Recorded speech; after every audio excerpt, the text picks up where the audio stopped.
미국엔 나스닥, 우리나라엔 코스닥이 있다면 뉴스쇼에는 뉴스닥이 있습니다. 뉴스쇼 증권시장 뉴스닥.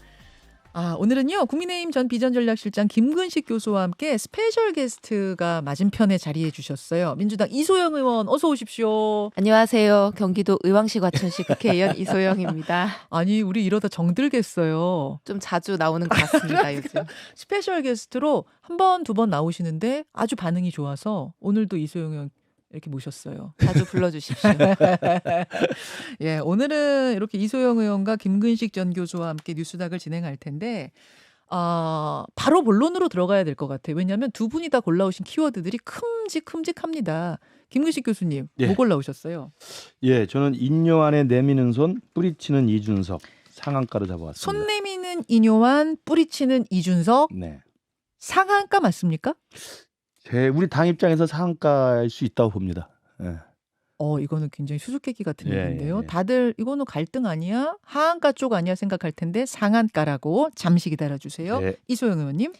국민의힘 포퓰리즘 자충수 하한가로 꼽아왔습니다. 하한가로 포퓰리즘 자충수 무슨 얘기를 하시려고 하는지 대충 느낌은 오는데 우선 그럼 김근식 교수 키워드부터 좀 풀어보죠. 인요 안에 내미는 손을 뿌리치는 이준석. 토요일에 그 장면 말씀하시는 겁니까? 그렇죠. 그러니까 그 전부터도 이뇨한 위원장이 이제 징계 취소 결정을 그 지도부에 건의를 했고 지도부가 그걸 수락을 해서 결정이 났는데도 불구하고 그때 이준석 대표는 다른 어디 종편에 나가서 애들아 안녕 뭐 이렇게 조롱한 듯한 반응을 보였고요. 네.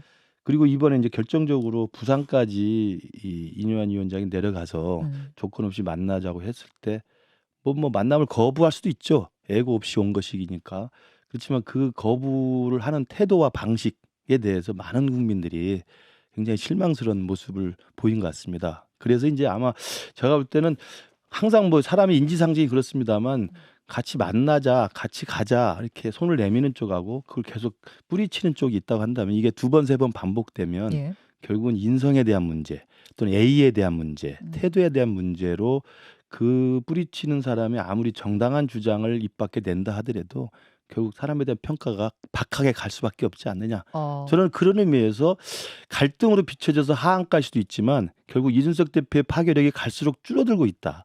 신당의 창당 가능성뿐만 아니라 신당의 폭발력 자체가 계속 입지가 축소되고 있다는 면에서는 저는 상한가일 수 있다고 봅니다. 신당의 창당 가능성과 파괴력 자체가 다 축소되고 줄어들고 있는 있기 거죠. 때문에 네. 국민의힘으로서는 오히려 상한가인 장면이다. 그 말씀이신 거예요? 상한가일 수 있다. 일 수 있는 장면이었다. 그러면 그 장면을 한번 보고 우리 평가해 보죠. 이준석 전 대표가 토크 콘서트장을 찾아서 맨 앞줄에 앉은 이뇨한 위원장을 바라보면서 얘기하는 장면 보겠습니다.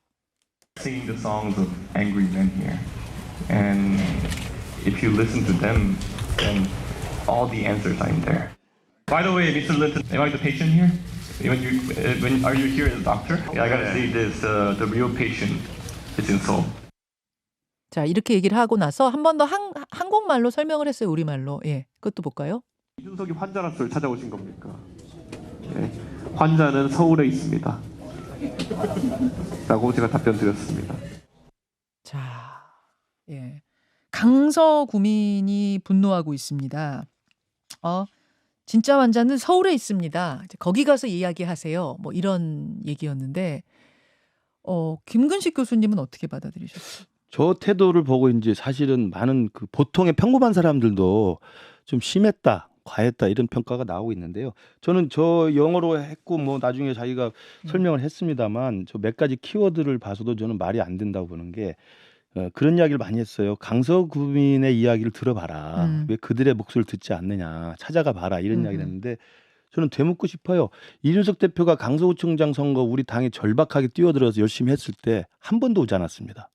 전직 당대표인데 많은 분들이 그래도 가서 도와야 되지 않느냐라고 했을 때 저는 이미 강서구청장 선거에 오히려 패배를 바라는 듯한 기원하는 듯한 그 태도였다고 보고요. 그러니까 선당 후사의 정신이 애초부터 없었던 거라고 보고 그다음에 마지막으로 뭐 저기 이야기할 때 예. 민주주의의 언어, 우리의 언어로 이야기합시다 그러잖아요. 그러면서 왜 본인은 영어로 합니까? 민주주의의 언어를 논할 게 아니라 멀리 찾아온 이뇨한 위원장에 대한 끌어안는 어떤 그 동료의식으로서는 한국말 하는 게 A죠. 왜 영어를 썼다고 그러면 김 교수님은 첫 생각하세요? 번째는 당신과 나는 달라. 달라. 이런 이제 차별과 좀 그 배제에 저는 그 간접적인 효과를 노린 거고, 두 번째로는 제가 아는 이준석 대표 성정상 과시욕도 있었을 거예요. 내가 하버드 나왔는데 아. 당신한테 영어 이 정도는 할 수 있어. 아 그렇게 무슨? 그렇죠. 아 나 영어 잘한다는 그럼요. 과시욕. 예, 그러니까 어. 그런 정도의 전 두 가지 심리가 작동하지 않았나. 근데 어. 굉장히 무리한 거죠. 굉장히 무리한 거. 그래서 제가 볼 때는 환자는 용산에 있다고 그러는데 누구를 말하는지 알겠습니다만 서울에 있다고 그러는데 거기서 환자 서울에 있는 환자는 아마 대통령을 의미하는 걸로 보시죠. 그렇게 보이잖아요. 예. 근데 사실은 이 정도의 저는 그 무례한 행동을 하는 걸 보면 신당병에 걸린 환자는 부산에 있지 않았나. 저는 그렇게 봅니다. 신당병. 신당병이죠. 저게 뭐로 해석이 어. 됩니까? 야. 그야말로 신당을 만들겠다는 구실 찾기밖에 더 됩니까? 최소한의 예. 자기 당에 대한 애의와 애정과 품격과 예의가 있어야죠. 자, 민주당의 이소영 의원은 저 장면을 어떻게 보셨을까? 다른 당분은. 이게 남의 당 얘기긴 한데요. 어쨌든 이제 토론을 위해서 예, 그 예. 뭐 이준석 대표 입장에서 좀 생각을 해보자면은 음. 이게 강서구청장 선거운동도 안 왔다 이제 이런 말씀하셨는데 사실은 당 대표까지 하고 있는 사람을 양두구육 사자성어 썼다고 당원권 정지를 시켜놓은 상태였잖아요. 어허. 그런 상황에서 강서구청장 선거운동을 나간다. 이거는 조금 과하고 무리한 기대일 수도 있다. 무리한 요구다. 뭐 이렇게 많은 분들이 보기는 볼 것 같아요. 음. 근데 이제 그 인요한 위원장이 부산까지 찾아왔는데 한국말을 모국어처럼 하는 사람을 앉혀두고 이제 영어를 써서 무안을 주는 이제 행동 같은 것들은 보기는 좋지 않죠. 이제 저도 이게 앉아 있는 사람 입장에선 좀 수치심이나 모욕감이 들었을 수 있겠다. 이제 이런 생각이 들어서 보기가 가히 좋지는 않아 보였는데 사실 이 이준석 대표의 태도 이슈는 모든 국민들이 다 아는 거거든요. 지금까지 이제 수년 동안 최근의 정치에 있어서 뭐 안철수 의원하고의 대립이라거나 네. 원희룡 장관과의 뭐 녹취록 서로 뭐 이렇게 얘기하는 그런 대립이라거나 대선 과정에서 윤석열 후보와의 뭐 모욕과 설전 이런 것들을 다 기억하고 있기 때문에 사실은 새로운 이슈는 아닙니다. 그렇기 때문에 이준석 대표의 굉장히 조금 뭐 무례한 그런 모습이 새롭게 무언가 어떤 신당에 대한 또는 이준석 대표에 대한 뭐 마이너스다 이렇게 생각하기는 좀 어려운 것 같고요. 그 보면은 이제 저 장면에서 이준석 대표의 포커스를 두고 보면은 좀 무례하다 이런 생각이 들지만 이제 인요한 위원장이 갑자기 찾아오고 또 그 전에 이제 사면을 갑자기 꺼내는 이런 전체적인 맥락을 보면은 네. 이제 내가 피해자다 이렇게 생각하는 이준석 대표 입장에서는 내가 왜 화해를 당해야 돼? 이런 생각이 들었을 수도 있다. 내 콘서트 현장에 왜 불쑥 찾아와서 본인이 스포트라이트를 받으려고 해? 그것도 불쾌했을 수 있다. 그것도 그렇고요. 우리가 이제 화해를 한다. 이게 이제 그 국어사전에 있는 말인데 이제 요즘 사람들은 화해 당한다 이런 말을 하기도 하거든요. 내가 화가 난 근본적인 이유는 해결되지 않았는데 갑자기 막 웃게 하려고 막 간지러움 핀다거나 이런 거 너무 기분이 나쁘잖아요. 그러면 화해 당했다 막 그걸 화해 당했다고 하거든요. 강제 화해 이런 거 되게 싫어해요. 네. 이게 이제 개인적인 관계에서는 그럴 수 있어요. 예. 뭐 나는 화가 풀리지도 않았는데 갑자기 뜬금없는 농담하거나 이렇게 친한 척해서 하려는 건 간질. 더 네. 짜증나죠. 예. 근데 이준석은 정치인이잖아요. 그리고 지금 신당을 만들겠다고 이렇게 떠들고 있는데 이런 식의 협량함, 또 이런 식의 무례함, 그리고 정치인으로서 자기가 희생하고 공의를 내세우고 선당 후사하는 그런 양보의 정신이 없으면 누가 이준석과 함께 이 당을 만들려고 하겠습니까? 저는 아무도 갈 사람이 없다고 생각하고요. 신당 깃발을 일단 들 거라고는 보세요. 지금 수순이 그렇죠. 뭐 수순이 그렇지 않고서 그렇죠. 이런 비정상적인 무례한 행태를 어떻게 하겠습니까? 신당 깃발을 들었을 때 과연 누가 함께 하겠는가가 좀 퀘스천 마크다. 저는 그래서 이준석 대표가 이제 우리 이소영 의원도 말씀하시고 많은 이제 분들이 이준석 대표를 이렇게 옹호하려고 하는 사람들이 당하지 않았느냐? 맞습니다. 당했죠. 그 당한 걸 정상화시키려고 혁신위가 활동을 시작한 거고요. 이번에 징계 취소라는 게 아무것도 아닌 것 같지만 첫 시작일 뿐입니다. 그러나 징계 취소의 정치적 함의는 뭡니까? 그때 그 이준석 징계 파동을 원상으로 복귀시킨다는 의미예요. 그러면 이준석은 다행이다. 첫 발을 디뎠으니 정말 나도 열심히 돕겠습니다. 라고 하는 게 전직 당대표의 기본 태도 아닌가요? 근데 징계 취소해서 당신이 억울했던 그 상황을 이제 복구시켜 놓기 위해서 우리가 열심히 한번 해볼 테니까 힘을 합칩시다. 만납시다. 아이디어를 주세요. 라고 그러는데 저렇게 무례하게 문전박대를 하면 어떤 국민이 그 이준석 대표 편을 들겠습니까? 제가 볼 때는 이건 선당우사뿐만 아니라 네. 징계 취소의 정치적 의미를 일부러 어긋나게 해석하는 거예요. 그것은 다 신당을 위한 명분 쌓기 그럼요. 용이다라고 네, 보시는 거예요. 네. 갈등이 화해가 되면 해소가 그렇죠. 되면 나갈 신당 수가 창당의 없으니까. 명분이 없어지잖아요. 아, 네. 근데 이제 이런 얘기도 있었어요. 대사면부터 할 것이 아니라 잘못된 사람들, 잘못 그 당시 행동했던 사람들의 반성과 사과가 먼저 있어야 그다음 사면이 있는 것이지. 제가 그 부분은 86년에 그 민주화 운동하다 감옥 가가지고 87년 민주화되면서 6월 항쟁 이후에 사면복권을 저도 당합니다. 어? 예. 그래서 제가 그때 사면복권 당했는데 제가 이렇게 무례하게 행동하면서 전두환 나와 나한테 유죄 판결 내린 판사 나와 당신 사과 안 하면 나 절대 안 해. 이렇게 하는 게 맞습니까? 아니면 시대의 한 페이지가 옮겨가면서 정상적으로 변화하는데 나도 그러면 정치화합과 국민 통합을 위해서 열심히 하겠다고 하는 게 어른스러운 자세일까요?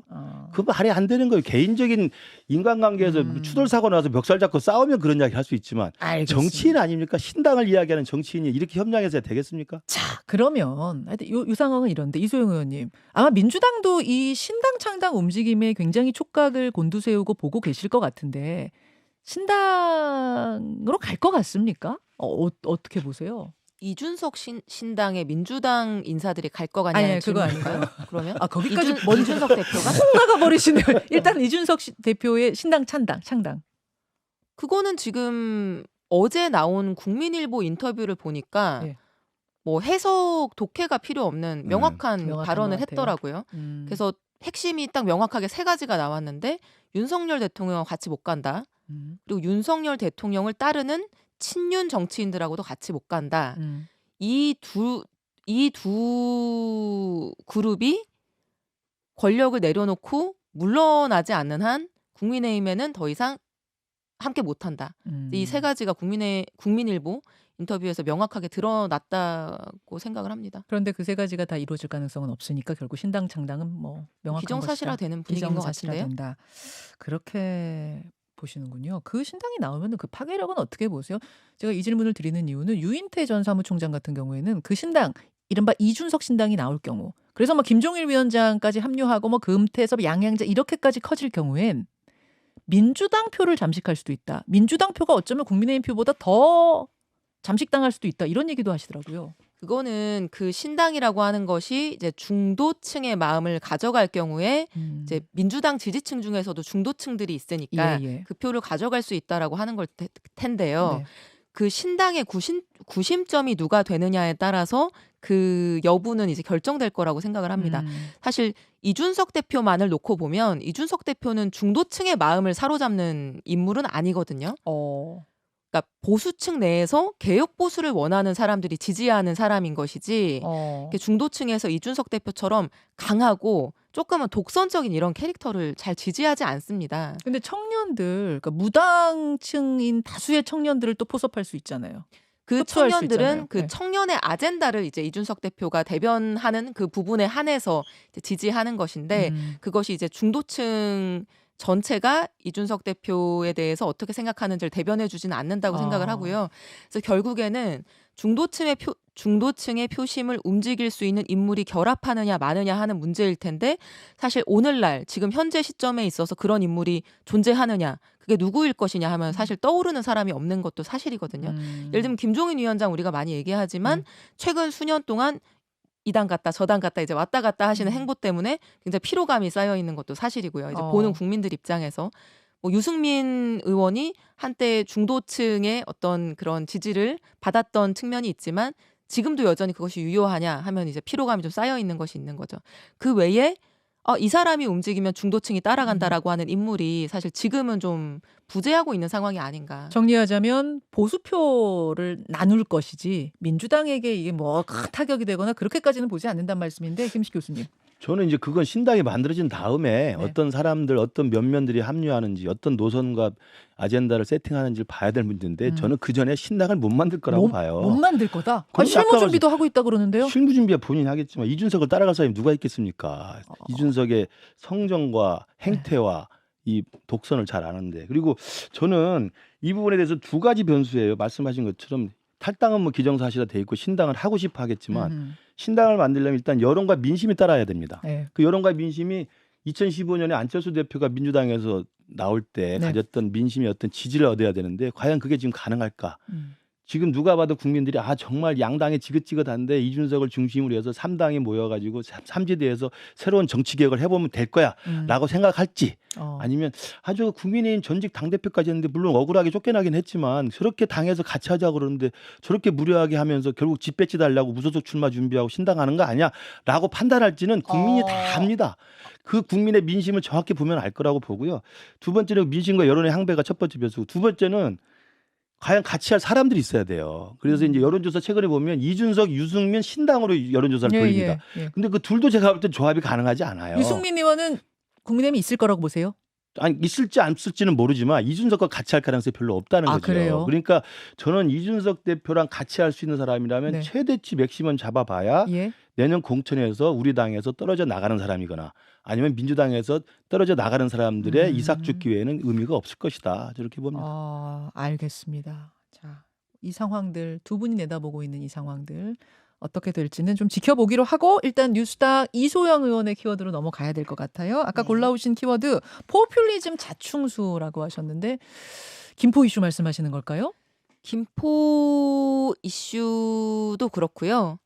이제 며칠 전에 예결위장에서 국민의힘 의원 두 분이 서로 주고받은 이제 카톡 메시지가 화제가 됐었는데 이제 김포 다음은 공매도를 포커스하려고 합니다. 이렇게 얘기를 했었고 네. 어제 아주 전격적으로 금융위원회와 금감원이 이제 앞으로 8개월간 내년 6월까지 당장 내일부터 공매도를 금지하겠다. 합법적인 공매도까지. 그렇죠. 오늘부터요. 그러니까 그게. 이런 발표를 이제 전격적으로 했죠. 그래서 이게 그 카톡 메시지와 결합해서 일련의 흐름으로 보이는 것이고요. 저는 이 두 가지 정책이 모두 그 절차적으로 매우 졸속이면서 이제 단기적인 정치적 이익을 위해서 마련되고 기획된 포퓰리즘 정책이다. 포퓰리즘 총선용 정책이다. 네, 그렇게 보고 있습니다. 그 처음 말씀하셨던 김포 이슈 같은 경우에는 조금 주말 사이에 변동이 있었어요. 뭐가 있었냐면 아까 김포를 서울에 편입시켜서 메가 서울 만들겠다는 계획에서 이거를 서울, 광주, 부산 삼각 메가시티로 만들겠다. 그래서 서울 집중화 뭐 이런 비판에 대해 이거는 균형 발전이다 뭐 이런 의도인가요, 김 교수님? 그 이제 처음에 이 메가 서울 이야기하면서 김포 편집을 했을 때 네. 민주당에서 제일 먼저 들고 나왔던 반론이 그러면 우리 문재인 정부 때 했던 부울경 메가시티는 어디로 갔느냐 이거였거든요. 네.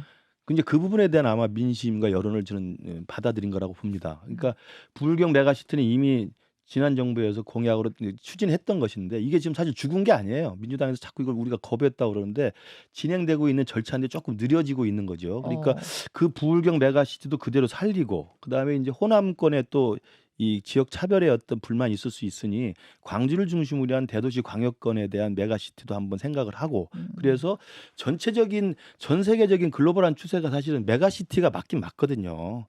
그렇기 때문에 이번에 메가 서울과 함께 네. 메가 부울경, 그럼 메가 호남 이런 식으로 해서 아마 큰 의미의 국토 균형 발전과 도시의 경쟁력 이것들 두 마리 토끼를 동시에 잡을 수 있는 것을 구상하겠다는 것으로 아마 포커스를 좀 바꾼 거라고 좀 생각이 듭니다. 이렇게 되니까 충청도에서도 충청 메가시티도 해달라. 뭐 그런 것들을 논의를 시작해 볼 수 있는 그러면 거죠. 이제 나라가 막 네 덩어리로 크게 되는 거예요. 그게 이제 재편되는 거예요. 그러니까 도시를 어떻게 발전시키고 국가의 경쟁력과 도시의 경쟁력을 어떻게 만드는가에 대해서는 그런 여러 가지의 논의들이 필요하기 때문에 저는 그런 좀 장기적인 비전과 전략들 그런 고민들 해야 된다고 봅니다. 자, 이소영 의원님 어떻게 생각하세요? 삼각 메가시티. 이제 총선용으로 이게 표가 되겠다 싶어서 김포 서울 편입을 던졌는데 생각보다 여론이 좋지 않으니까 저는 물타기하고 한 발 빼는 거라고 생각을 하고요. 이미 그 민주당에서 뭐 문재인 정부 때부터 수년 동안 이 균형 발전 그리고 이제 부울경 메가시티 그리고 최근 이제 대선 때부터는 5극 3특 체제 이렇게 해가지고 이제 수도권 1극 체제가 아니라 다극 체제로 가야 된다라고 하는 얘기를 해왔고 법안도 발의했고 부울경 통합에 뭐 로드맵도 마련했고 합의도 이뤄냈고 그랬는데요. 지금 윤석열 정부 들어오고 1년 반 동안 거기에 대해서 아무런 진척도 시킨 게 없고 부울경 메가시티 뭐 무산된 게 아니라고 하는데 실질적으로 그 지역에서는 이거는 물 건너 갖고 유야무야 됐다 이렇게 느끼고 있지 않습니까? 그런데 사실 이제 김포 편입 그다음에 무슨 뭐 성남이니 뭐니 주변 도시 싹 이제 서울에 편입하는 문제 관련해서 그거는 서울의 영향력을 확대하는 정책이거든요. 지금까지 우리가 얘기했던 뭐 5극 3특 체제니 균형 발전이니 부울경 메가시티하고는 사실은 방향성에 있어서 상충되는 거예요. 그럼 이 의원님 지금 서울 메가시티뿐만 아니라 호남 메가시티 또 부울경 메가시티 이렇게 만드는 것 자체에 대해서도 반대세요? 그 반대가 민주당은? 당연히 아니죠. 그건 당연히 아니에요? 아니죠. 그러니까 여러 그 다극 체제로 우리 네. 국토를 가져가는 것은 당연히 찬성인데요. 찬성인데 그것이 수도권의 엄청난 지나친 확장을 막는 이제 균형 발전 정책으로서 이제 다극 체제가 얘기됐던 건데 수도권도 확대하면서 부산과 호남도 확대한다라고 하는 게 양립하는 얘기가 아니라고 하는 거예요. 그러면은 네. 호남과 부울경 메가시티는 찬성하지만 수도권까지 같이 메가가 되는 건 반대다? 그러니까 1극을 지금 존재하는 수도권 1극을 네. 축소해야지 다른 극이 활성화될 수 있는 게 아하. 논리적으로 당연한 거잖아요.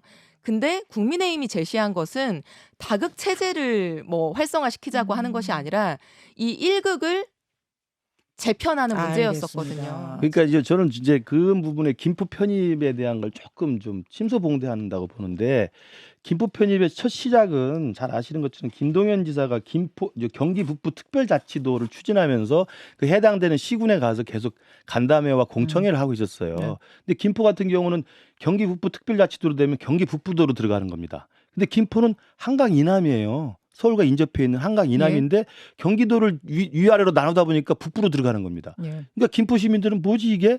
우리는 지금 서울로 출퇴근하고 서울과 똑같은 생활권을 가지고 서울과 아이덴티티가 똑같다고 생각하는데 우리가 연천 포천이랑 같이 묶이나?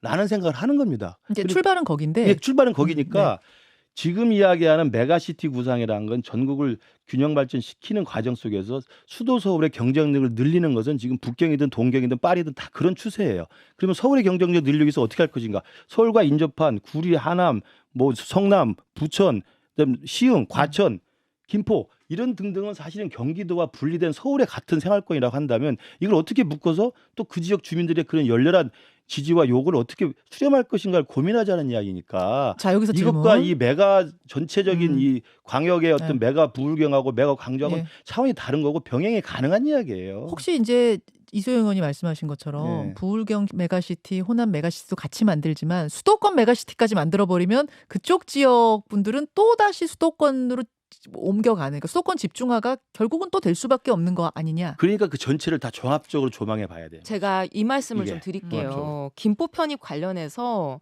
그 뭐 경기도 지금 현재 상태로 남는 방법도 있고 뭐 경기 북도니 남도니 어디 나눠서 편입되는 방법도 있고 서울로 들어가는 방법도 있겠죠. 김포 입장에서 이런 얘기는 김포시의 무슨 뭐 홍철호 당협위원장은 그런 얘기를 할 수가 있어요.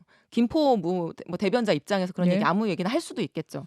근데 이거를 지금 집권 여당의 당대표인 김기현 당대표가 받아가지고 김포시 서울 편입하겠습니다. 당론으로 추진하겠습니다. 이렇게 얘기하는 거는 완전히 다른 문제예요. 김포시를 서울에 편입한다. 이게 이제 처음 나왔고 그 당론 추진하겠다라고 한 거 아니에요?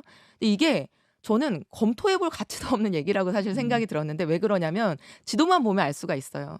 김포의 그넓은 김포 중에 아주 끄트머리 작은 부분만 서울에 접경을 하고 있거든요. 그럼 이게 만약에 서울에 편입이 되잖아요. 네. 그러면 둥그스름한 서울이 커다란 망치를 하나 들고 있는 것 같은 모양이 되는데 근데 이소연 의원님 여기서 질문. 그럼 민주당은 확실하게 반대다 이렇게 의견을 또 내야 하는데 내지 않는 것 같은 느낌이 들던데 저는 어떻습니까? 김포만을 서울에 편입한다라고 하는 거는 네. 이제 김동연 지사가 해외에서 이제 입국하면서 기자회견 했을 때 표현한 것처럼 이거는 뭐 논의할 가치도 없는 너무나 황당하다 그러셨죠. 이상하고 황당한 이제 정책이고요. 이거를 부끄러운 줄도 모르고 수도를 희화화시키는 정책에 찬동하고 박수치는 저는 정부 여당이 정말 문제라고 생각을 하는데 그게 아니라 예컨대 서울을 확장한다. 주변에 이제 네. 김포뿐만 아니라 인근 도시들을 해서 서울을 확장한다라고 하는 거는 선악의 구분법으로 얘기할 수 있는 문제는 아닙니다. 왜냐하면 예를 들면 저는 저희 지역이 이제 과천과 네네. 의왕입니다. 예. 과천 같은 경우에 02 지역번호 쓰고 있고요. 예. 서초구랑 완전히 붙어 있고요. 예. 뭐 일부 마을 같은 경우에는 슈퍼도 서울로 갑니다. 예. 그 과천을 서울로 편입한다 만다 하는 거는 20년 전에도 나왔던 얘기예요. 이게 선과 악의 구분은 있을 수 없는데 여기에 대해서 이제 제가 가지는 문제의식은 뭐냐면은 제가 정부에 요청을 했습니다. 아니 과천 시민들이 물어봅니다. 이 서울에 편입이 되는 얘기가 나오고 있는 서울 편입되면 뭐가 뭐 좋고 뭐가 나쁜지 손익 비교표는 제가 보여주면서 뭔가 같이 의사결정하고 토론해야 될 거 아닙니까? 자료 있으면 보여주십시오. 보고서 한 장이 없고요. 표 하나가 없습니다. 그러면 이 어떤 지역을 대표하는 정치적 대표자 입장에서 이 문제를 스피드 퀴즈 하듯이 뭐 OX 이렇게 얘기할 수 있는 게 아니지 않습니까? 그러면 이게 자족적인 도시로서 지금 운영되고 있었던 하나의 시가 뭐 동으로 만약에 편입된다라고 하면 인구상 서초구의 어떤 동으로 편입될 가능성이 있을 텐데 그럼 지금까지 자치권을 가지고 운영되던 사업들은 어떻게 되는 것인지. 아 그럼 반대시군요. 그 지역이 만약 편입된다고 하면. 자꾸 몰아붙이지 마세요. 반대라고 하는 것이 아니고요. 반대는 아니고 선악을 구별할 수 없다. 찬성과 반대를 판단할 수 있는 그 어떤 분석과 자료도 제공되지 않은 상태에서 그 문제를 찬성이냐 반대냐 정해라라고 하는 것 자체가 지금 말이 부족. 안 되는 상황이고 데이터 부족뿐만 아니라 이 절차와 과정 자체가 정말로 잘못된 논의라고 하는 겁니다. 그러니까 저는 김포시를 촉발로 해서 김포시가 난데없이 당론으로 추진하는 건 저도 좀 아쉬운 면이 있어요. 그 부분은 제가 충분히 경청할 만한데 이걸 촉발로 해서 이것이 쏘아올린 김포시 편입이 쏘아올린 이 신호탄을 계기로 해서 민주당도 저렇게 무조건 반대만 할 게 아니라 지금 서울시 과천, 의왕, 뭐 군포, 그다음에 시흥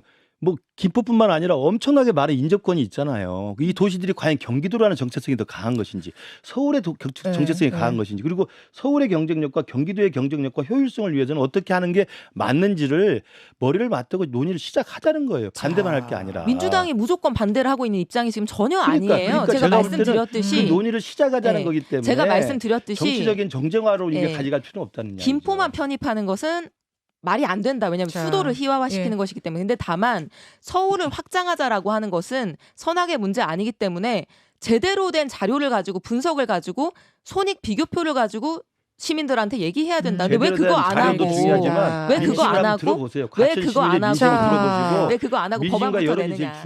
이렇게 뜨겁습니다. 이 이슈가 여러분 이렇게 뜨겁습니다. 지금 다시 입장 정리하자면 국민의힘은 확실한 찬성이고 민주당은 찬반이 아닌 이건 좀 찬찬히 따져볼 만한 문제가 아니야. 이런 정도 정리하면 될까요? 이런 식으로 논의하는 것은 굉장히 무책임하다. 이런 식으로 시작하는 정부 것은. 여당이 보일 태도가 오케이. 아니다. 이렇게 두 분의 입장을 정리 일단 하고 오늘 토론이 끝나진 않아요. 끝날 토론은 아니기 때문에 제가 계속해서 이 토론은 좀 준비를 해보도록 하겠습니다. 함께해 주신 두 분 고맙습니다. 이소영 의원님, 김근식 교수님 고맙습니다. 감사합니다. 김현정의 뉴스쇼는 시청자 여러분의 참여를 기다립니다. 구독과 좋아요, 댓글 잊지 않으셨죠? 알림 설정을 해두시면 평일 아침 7시 20분 실시간 라이브도 참여하실 수 있습니다.